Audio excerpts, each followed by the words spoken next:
أعوذ بالله من الشيطان الرجيم وما أرسلناك إلا رحمة للعالمين. السيرة النبوي صلى الله عليه وآله وسلم درسنا دلوی الله په مدد سره نن به اولنې درس ان شاء الله. دین مخکم د مجالس الایمان درسونه ویلي، تقریبا 400 درسونه اغا مکمل شو او په شعب الایمان کې د ایمان شعبې به کې بیان شوي او دارنګا د ایمان ګټي او فائدې به کې بیان شوي. الله دې مونږ او تاسو ټول نه هغه قبول کړي. الله دې مونږ او تاسو ټول ته ذریعہ د نجات په دنیا او آخرت کې وګرځي هغه. او الله دې زمونږ په خلو او په وینا او په سیرت او عمل کې د ایمان نخي او آثار ښکار کړي او الله دې مونږ ټول ته ور باندې استقامت راکړي او الله دې مونږ ټول ته ور باندې خسته خاتمه راکړي. چونکې د ایمان درسونه مکمل شو، وسبا ان شاء الله د سیرت درسونه شروع کوو او سیرت کې به دا یو قید شرط لګو چې السیرة النبویة الصحیحه ان شاء الله کوشش بدا کو چې د نبی علیہ السلام سیرت بیان کو، خو لیکن کم چې صحیح روایات او سندونو او الفاظ سره مونږ ته نقل شوه دي. ځکه د سیرت په باب کې خلکو دروغ ډیر جوړ کړی دي او دروغ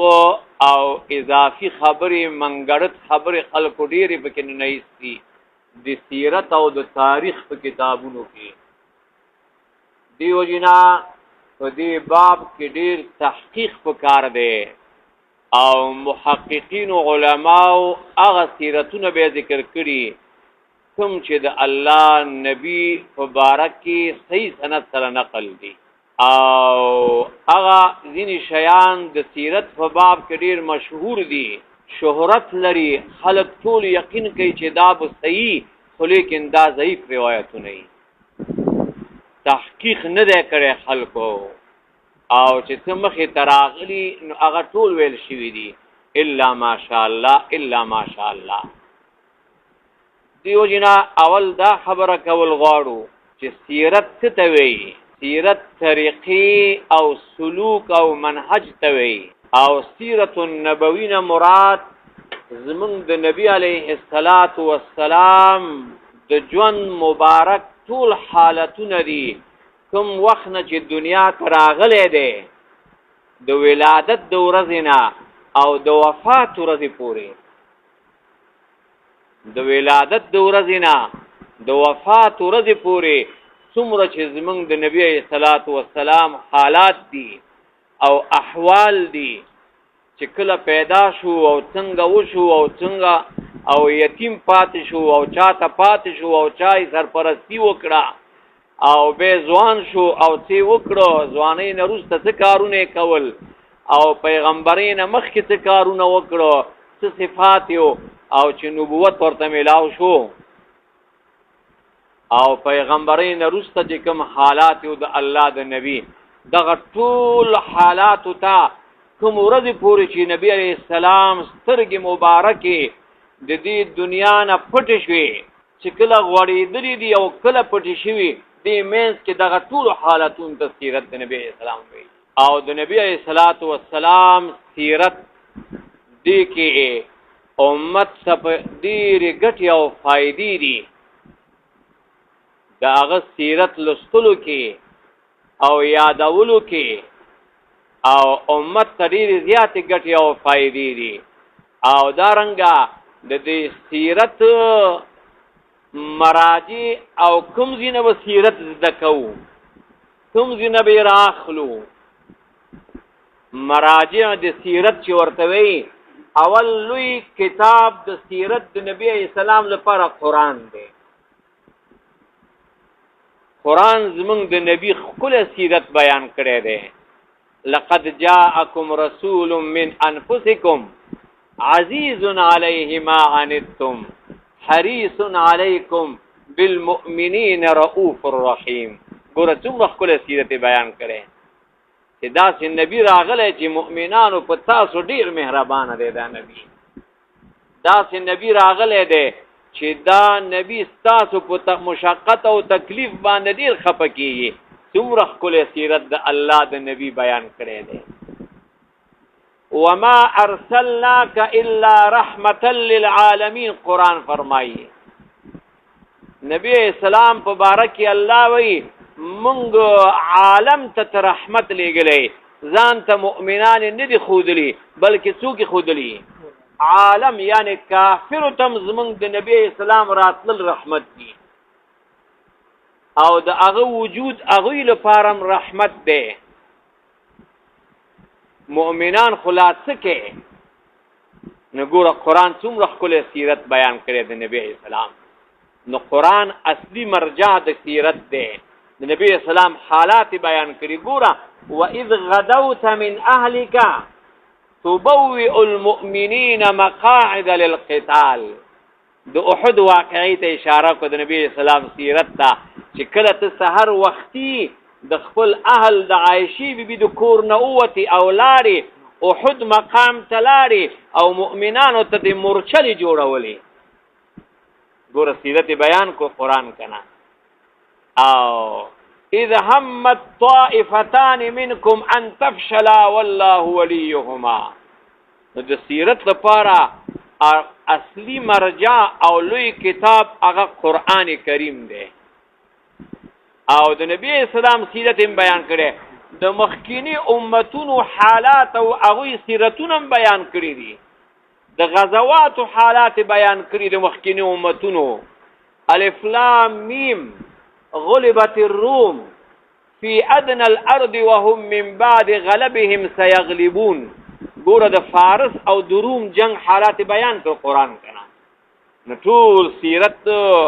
د نبی اسلام د مخکینی امتونو تاریخونه د صحابه او احوال د مؤمنانو احوال د دې لپاره اصلي کتاب او مرجع چې دی هغه قرآن کریم دی. او دویم د سیرت لپاره لوی کتاب چې دی هغه احادیث او سنت د نبی اسلام دي. د نبی صلوات و سلام د احادیثنا مونږ ته د نبی اسلام سیرت معلومیږي. احادیث کې دا بیان دي چې نبی صلوات و سلام رنگ مبارک څنګه و، نبی صلوات و سلام ونه مبارک څنګه و، د نبی صلوات و سلام وختان مبارک څنګه و. شمائل و دلائل النبوه کې دا بیان دي. احادیث کې دا بیان دي چې نبی اسلام څومره ودونه کړیو، د نبی صلوات و سلام څومره بچیو، څومره الکان او څومره جنکې. احادیث کې دا بیان دي چې نبی صلوات و سلام چې کله مدینه ته لاړو نو څه کاروایی وکړه، څه ورته پیښ شو. نو احادیث دویم غټ کتاب او مرجع او د سیرت د نبی صلوات و سلام د ذکر لپاره لوی کتابونه دي. او دریم لمبر کې د سیرت کتابونه خو چې کوم صحیح لیکل شوي صحیح کتابونه صحیح مراجع. ځینې سیرت کتابونه مشهور دي لکه د مغازی د واقدی، المغازی للواقدی دا مشهور دي. خو واقدی باندې محدثینو تهمت د دروغ لګولې چې دروغ وایي ضعیف دی. څومره مشهور دی ډېر. سیرت د ابن اسحاق، سیرت د ابن هشام، خو چې کوم صحیح کتابونه دي په سیرت کې نو دا به مراجع د سیرت لپاره وي. او دریمه خبره دا ده چې د سیرت د زده کولو فواید او څه ګټې موږ ته میلاویږي. یو لویه ګټه د سیرت زده کولو دا ده چې لقد کان لکم فی رسول الله اسوه حسنه، بهترینه ګټه او لویه ګټه د سیرت زده کولو دا ده چې نبی علیه الصلاة والسلام ژوند مبارک زمونږ لپاره لویه لارښودنه ده، مونږ ته نمونه یو او مثال دی د ایمان زده کولو، د ایمانی اعمال سرته رسولو، اخلاق زده کولو، شکل جوړولو، لباس جوړولو، دارنګه ناسته ولاړه برابرول، زندگی تیرول، کور کې زندگی تیرول، څنګه کور کې دننه کور نه بهر ګاونډي سره، مسافر سره، ملمه سره او دارنګه لاروي سره او په منډۍ کې او په تجارت کاروبار کې څنګه ژوند تیرول، دا ټول موږ د چی نه زده کوو؟ د محمد رسول الله صلی الله علیه وسلم د سیرت نه. معلومه شو چې ډېره ضرور ده. ګوره سیرت مسلې ډېرې ضرور دي او زده کولو ډېرې زیاتې فایدې دي. او بطور مثال موږ ته په زندګۍ کې دا معلومه شوه، موږ دا زده کړو چې نبی صلوات والسلام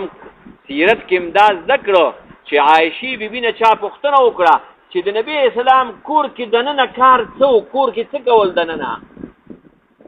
عایشې بیبي وو فرمایل نبی اسلام کور کې دننه خپلو بیبیانو سره خدمت کولو، خپلې کپړې به یې ګنډلې، کپړې به یې شلېدلې وې، هغه به یې خپله ګنډلې، ستن به یې راخستې وه او پیزار به یې شلېدلې او هغه به ګنډل نبي علیه الصلاة والسلام. ګوره دا د الله د نبي تواضع او عاجزۍ ته خیال دی.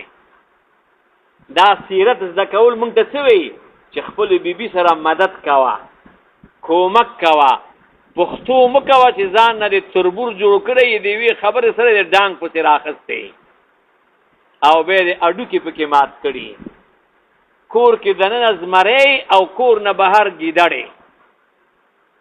او د نبی اسلام سیرت زده که. ګوره خپله ټماټر راواخله ورسره یې میده کوه کچن کې، پیاز راواخله ورسره یې میده کوه،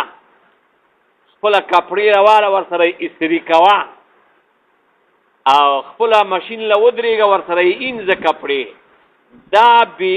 دا بې غیرتي نه ده، دا عین غیرت دی، عین د نبی علیه الصلاة والسلام طریقه ده. او په دې نیت باندې چې نبی اسلام داسې کړي دي. او بارک الله فیکا. او په دې نیت باندې چې الله نبی کور کې دننه داسې کړي، عایشې بیبي ویلي دي چې کور کې دننه خدمت کولو زم د نبی اسلام طریقه عملي کوم. الله اکبر، لا اله الا الله. او دی وجینا او د نبی صلوات و سلام سیرت کې مونږ ته درس دی. درس مشرک نه چې کوم دی جنگي هتیار او ټوپک او وسله امانت راواخسته. ګوره امانت کې د نبی اسلام سیرت وګوره. او نبی اسلام ته هغه مشرک ویلي وی دا د امانت واخسته او کنا په جبر سره دی واخسته نه راکې. نبی اسلام ورته عاریه مضمونه، دا می درنه امانت اخسته، دا سي امانت چې ضمانت د واپسیم در کومه. ګور نبی اسلام سیرت دې ذکر وکړه. زندګۍ کې چې چانه امانت واخستو، مشرک مسلمان خلاصه کې چې د مشرک نه د امانت واخستو هم به څنګه کې واپس کې لا اله الا الله او به د مؤمن نه.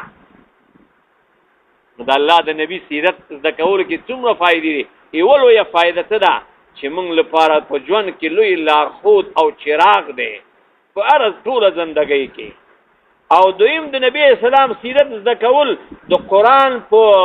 پوهې او علم کې مدد کوي. فهم د قرآن کې قرآن باندې الله سره خپويږي چې چاته تاریخي واقعات د نبی اسلام او سیرت ډیر معلومي. ځکه قرآن وته لږه اشاره کوي او چې تاریخ واقعات سیرت وته معلومي نو قرآن باندې ډیر خپويږي. دا رنګه د دریمه فائدې دا ده چې احادیث په فهم باندې ډیر مدد کوي. لکه عائشې بیبي نه چا پوښتنه وکړه چې د نبی اسلام اخلاق څو عائشہ بی بی ویلي کان خلقه القرآن، د نبی اسلام اخلاق تو قرآن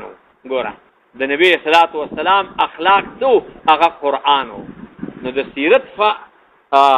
او دا رنګه څلورمه فائدہ د سیرت زکولو دا ده چې بناء المجتمع الاسلامی، ټولنه او معاشره او سوسایټي ور باندې خسته جوړیږي.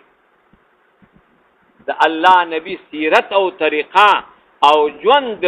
چې هغه مونږ او تاسو او پیژنو چې د الله نبی معاشره کې څنګه ژوند تیر کړي، نو مونږ بخپله معاشره اماغه سي جوړو. اوس ګوره به طور مثال نبی اسلام معاشره کې څنګه ژوند تیرولو، نو خدیجه بیبي مونږ ته بیان کړی دی که نه چې نبی اسلام ته یې ویلي چې کلا والله لا يخزيك الله ابدا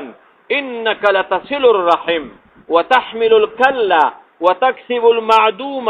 وتعين على نوائب الحق وتصدق الحديث وتقري الضيف وتصل الرحم. عائشہ بی بی نبی اسلام ته ویلي چې کله ابتدا کې وحی ور باندې راغله، نبی اسلام رعب زده ویره په لګېدلی و او راغلو کور ته ویلي زملونی زملونی ما پټ کړي.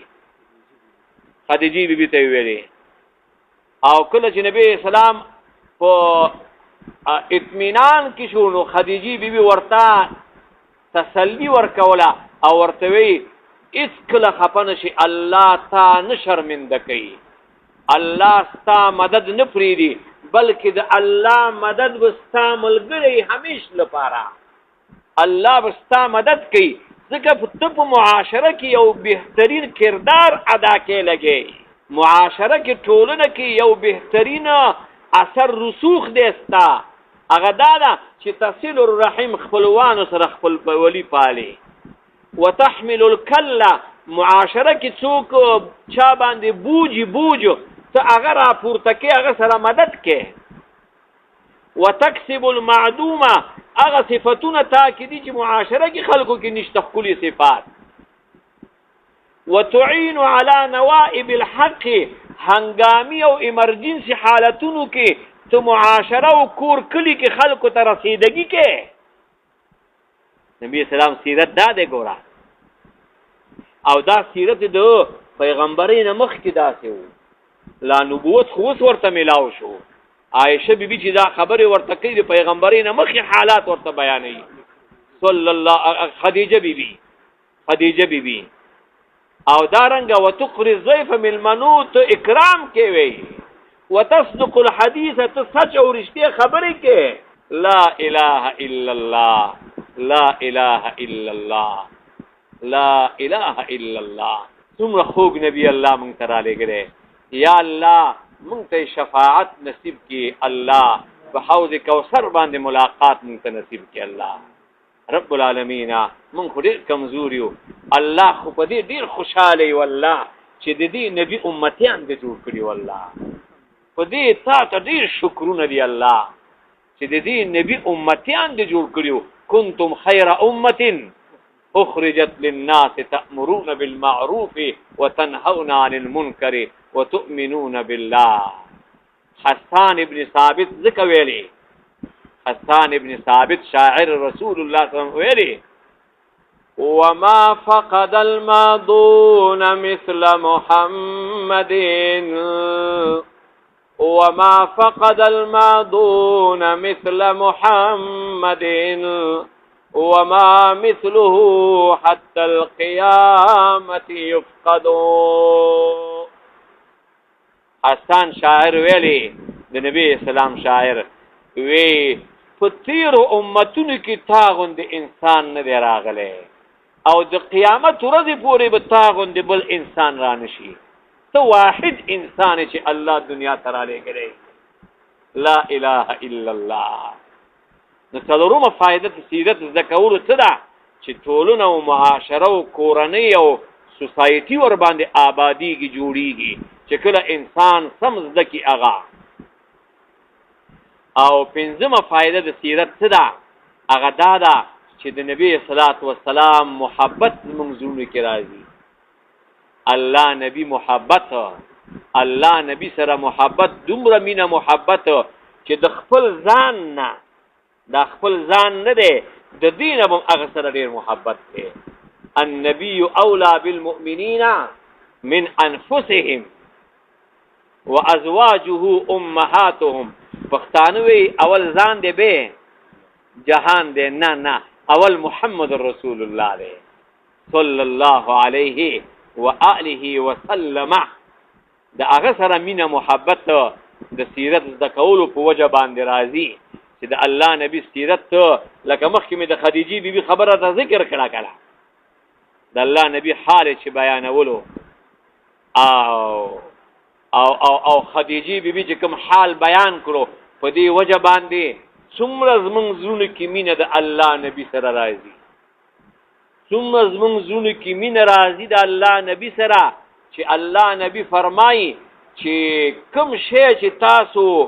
جهنم ته اور ته نږدې کوي هغې نه مې منې کړي کوم شی هم چې جنت ته نږدې کوي الله ته هم نږدې کوي د هغې مې درته امر کړی دی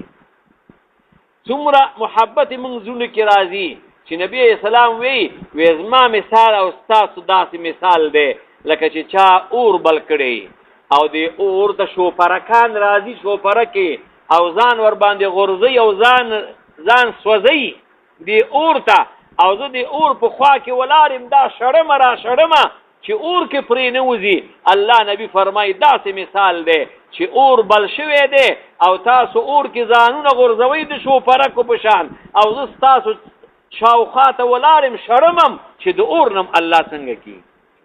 بچ کی الله اکبر الله اکبر څومره محبت د محمد رسول الله صلی الله علیه و آله وسلم راضی ربعی ابن کعب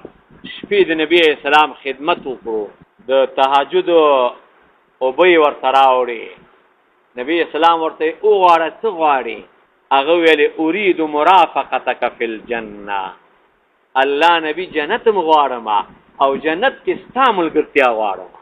نبی اسلام ورته او غیر ذلک آیا سوا د دین بل شی څه غواړي وی هو ذاک یا رسول الله کوم شی چې اولنې او اخرنې زه غواړم هغه اندغه دی چې جنت غواړم او جنت کې ستا ملګرتیا غواړم محبت ته خیال دی د صحابو بل صحابي راغلو او وی وری مت الساعه د الله نبی قیامت کله دی وعلیکم السلام نبی اسلام ورته وما اعددت لها تا قیامت ته چی تیار کړی دی هغه ویل حب الله ورسوله ته تیارې خو مې نه دی کړی او د الله سره مې ډېره مینه ده او د الله رسول سره مې ډېره مینه الله اکبر د صحابه مینه ته د خیال دی الله سعد بن ابي وقاص په احد مقام کې الله نبی شوخات او درېدو صحابه خواره شو چې دا غشي راشي چې په ما باندې ولګي خو چې د الله نبی بچي بلې زنانه خپل معشوم داسې د غشو ته نیولې و چې زما معشوم ولګيږي خو چې محمد رسول الله بچي الله اکبر محبت د صحابه کرام لا اله الا الله نو د سیرت ذکرولو په وجه باندې مینه محبت د الله نبی سره ډیریږي او شپږمه فائدہ دا ده څلورمه کې شپږمه فائدہ دا ده چې د سیرت ذکرولو په وجه ایمان کې زیادت راځي ایمان ډیریږي زیادت د ایمان او مؤمن ایمان کې زیادت راځي او د الله نبی حالت د عبادت چې او پیژني ګوره چې الله نبی څومره عبادت کولو چې شپې ولارو عبد الله بن مسعود دنو فرمای ورپسې زه ولارو مې سورۃ بقره شروع کړه ختمه کړه او ما وی چې اوس به کوزيږي او سورۃ النساء شروع کړه هغه ختم کړو ما وی اوس به کوزيږي دومره وګد عبادت او بندگی د الله نبی سره د دینه چې الله ورته مخکینی رسنی ګناهونه ټول معاف کړی دي د الله نبی داسې حالات چې ته وپېژنې ستا ایمان کې به زیادت نه راځي چې الله تا ته دومره ودرېږم چې دا خپې مې وپړسېږي الله زیادت د ایمان ځکه ایمان په نیکو اعمالو ډېرېږي او په ګناهونو باندې څنګه کیږي نقصان او کمی پکې راځي او ومه فائدہ د سیرت زده کولو کې دا ده چې سعادت او خوشبختی او نیکبختی د دنیا او د آخرت انسان له ملاويږي او اتمه فائدہ پکې دا ده چې د علماو او د دعاتو لپاره د دعوت طریقه ښيي څوک چې دعوت کوي علما خصوصا هغوی ته طریقه ښيي چې ګوره د الله نبی باب د دعوت کې څومره صبر او برداشت کولو طائف والا ویني دې روانې کړي خو لیکن خیری ورته ونه کړي طائف والا ویني دې روانې کړي او ملائکه ورته راغله او ورته وی مات الله زر علی ګریما ته امر وکړه چې دوی په دې دوه غرونو مینس کې داسې وجقو او راګيري کو چې ختم شي وینا نه الله به دوی د شاګانو او د اولادونو نه مسلمانان پیدا کړي نه نه نه د صبر تلقین داعی ته ورکی داعی ته او عروه بن مسعود ورته راغلو ورته وی ته چې ستانه کوم ملګری تاو را تاو دی په دې باندې ته اعتماد وکوه د رښتیا او په دې کې در نه خوريږي تختی دا ملګری در نه تختی ابو بکر نن ورته غوسه شو عروه ته کنځلې وکړي نبی اسلام هیڅ جواب ورنکړ عروه ته اخلاق د دعوت ته ګوره عروه چې کله دلته پاتې کیږي او بیا د صحابه او عزت ګوري چې د الله نبی څومره عزت کوي او داس کوي هغه وبونه پرې دي چې زمکه ته پرې ودي ټول راخلي او په ځان باندې مخې را مخې الله نبی ته د پوښتنه سترګه په درنو سترګه په دک سترګو باندې کتل نه شي صحابه د حیا د وجنه عروه چې دا حالات ولید او بدل شو لاړو مکی والا ته ویلي ای مکی والاو وې ما د بادشاهانو دربار کې وختونه تیر کړی دی یو بادشاہ درباری او کشران دا هغه دومره عزت نه کوي لکه څنګه چې د محمد رسول الله ملګری د عزت کوي تاسو ته بل هیڅ لار نشته سوا د دینه چې په ایمان راوړي لقد صحبت الملوك وما رأيت صاحب ملك يعظم ملكه كتعظيم اصحاب محمد صلى الله عليه وسلم نو داعی ته طریقه خي چې الفاظ به تیز نه وي کنځلي به نه کې دعوت کې زشتي خبرې به نه کې د چا نوم به په دعوت کې نه اخلي بلکې عامه خبره به کې ما بال اقوام يفعلون كذا وكذا تکله څنګه چې نبی اسلام په څه خبر شو چې چا به ذکر کړو او بیا ودرې وې د قومونو له پکار نه دي چې دا فلانه کار وکړي دا څه کول پکار نه دي نو داعی ته ارچا ته د سیرت زده کول ډیر ضرور دي او خصوصا داعی لپاره چې هغه د سیرت زده کولو په وجه باندې د دعوت طریقه او پیژني نو دا اولنې درس په باب د سیرت کې ان شاء الله او هفتوار با مسلسل درسونه اندغه شکل سره ویو او د نبی صلوات و سلام سیرت ویو ان شاء الله او الله نه به توفیق واړو الله دې موږ او تاسو ته علم راکړي او عمل دې الله راکړي او استقامت دې الله موږ او تاسو ته راکړي او ټول مؤمنانو ته او حسن خاتمه دې الله موږ او تاسو ته راکړي او دغه وسنۍ ناحته دې موږ او تاسو الله قبول کړي او په زمونږ د نیکو اعمالو په تله کې دې الله واچي واخر دعوانا ان الحمد لله رب العالمين